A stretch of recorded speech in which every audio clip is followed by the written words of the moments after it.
નમસ્કાર, આપ જોઈ રહ્યા છો લખત ન્યૂઝ અપડેટ ચેનલ। તમામ સમાચાર અને અપડેટ મેળવવા માટે ચેનલને સબસ્ક્રાઇબ કરો અને બેલ આઇકન પર ક્લિક કરો જેથી તમામ સમાચાર અને અપડેટ તમને મળી રહે।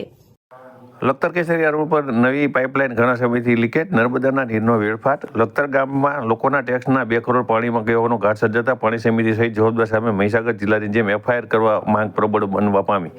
લખતર ગામની પાણીની ટાંકી ધરાશયી થઈ ગઈ હોવાથી લોકોને યોગ્ય માત્રામાં ઘરે ઘરે પાણી મળતું નહોતું। આથી લખતર ગામના અનેક વિસ્તારમાં લોકો રજૂઆત કરવા સરકારી કચેરીએ દોડી જતા હતા।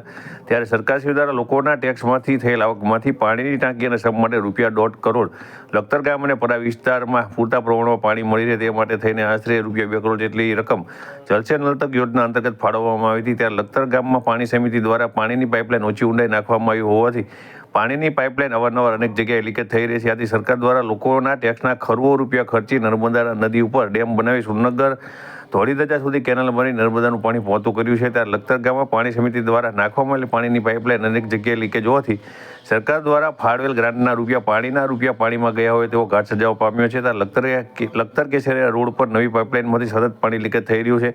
ત્યારે જાણકારોના જણાવ્યા મુજબ પાણીની પાઇપલાઇનનો હાઇડ્રો ટેસ્ટ કરવાનો હોય છે, પરંતુ પછી જ કમ્પ્લીમેશન સર્ટિફિકેટ આપવામાં આવે છે। હાલ હાઇડ્રો ટેસ્ટ કર્યા વગર આટલું બધું પાણી લીકેજ છે, ત્યારે સમગ્ર ગામની પાણીની પાઇપલાઇનનો હાઇડ્રો ટેસ્ટ કરવામાં આવશે ત્યારે પાઇપલાઇનની હાલત શું થવા પામશે।